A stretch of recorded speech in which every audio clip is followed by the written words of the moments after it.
Salut, c'est Claire pour Mode d'emploi. Et ce soir, on va parler des méthodes concrètes pour activer votre réseau professionnel.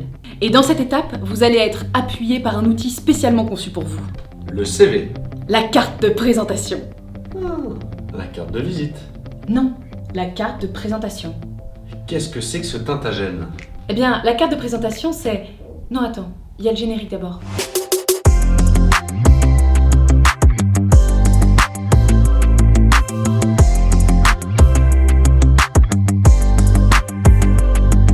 À mi-chemin entre le CV et la carte de visite, la carte de présentation, elle, n'est pas vraiment destinée à être laissée à vos futurs employeurs ou professionnels, mais bien aux connaissances de votre réseau.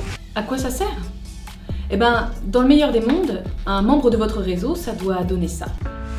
Et Charles, je cherche du travail, je suis pompier. Pompier? Trop cool!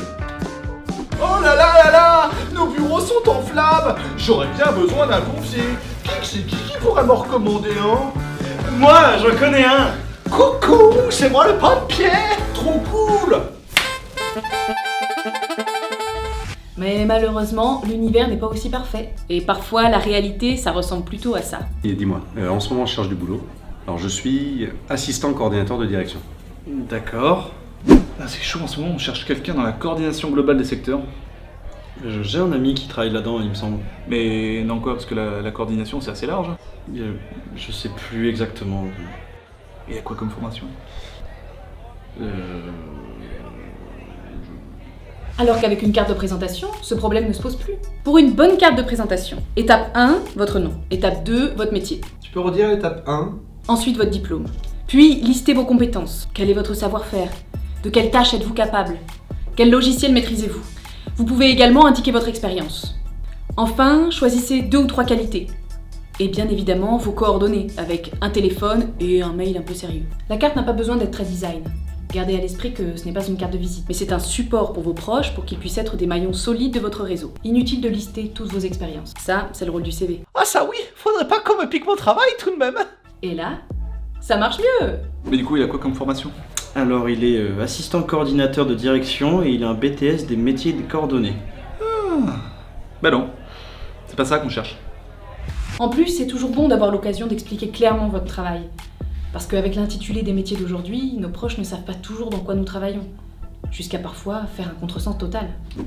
Mamie, je travaille dans la gestion et la sécurité de l'environnement. Oh, dans la sécurité! T'arrêtes de faire tes conneries maintenant, d'accord? D'accord. Dis miaou! Ayez toujours un petit stock sur vous. Et votre deuxième arme, ça va être votre téléphone. On peut envoyer un texto à la place.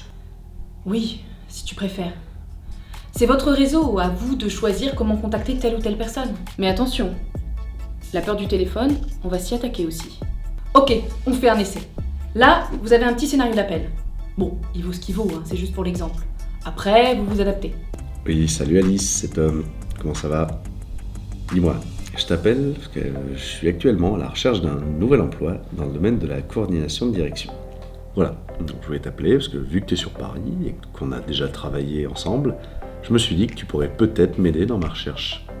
Alors en gros, est-ce que tu as en tête des organismes qui seraient à la recherche d'un profil comme le mien? Alors comme tu le sais, j'ai 6 ans d'expérience dans ce domaine, ce qui veut dire que je peux intervenir autant dans l'assistance de direction que dans la coordination de projet et la conduite d'études. Et écoute, le mieux, c'est que je te fasse passer une carte où j'ai résumé toutes mes compétences. Ah super, je te rappelle la semaine prochaine pour savoir si tu as de nouvelles informations par rapport à ça. Super, merci beaucoup Alice, à plus, salut, ciao. C'était pas mal du tout.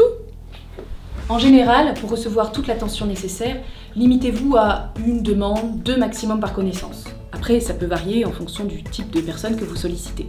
Ce qui est très recommandé, c'est de tenir un petit suivi de vos contacts réseau, avec ses coordonnées, la date à laquelle vous l'avez appelé, quel service vous lui avez demandé, et la date à laquelle vous devez le rappeler. Le réseau, c'est vraiment très important. Car le plus grand danger lorsqu'on traverse une période de chômage, c'est l'isolement. C'est rarement bon de se retrouver seul. Et parler de votre recherche d'emploi à des connaissances, ça peut vous permettre de briser un tabou si vous en avez un. Et en bonus, ça peut vous permettre de recréer des liens avec des personnes qui ont commencé à perdre de vue. Ou même faire de belles rencontres. Il dit papa!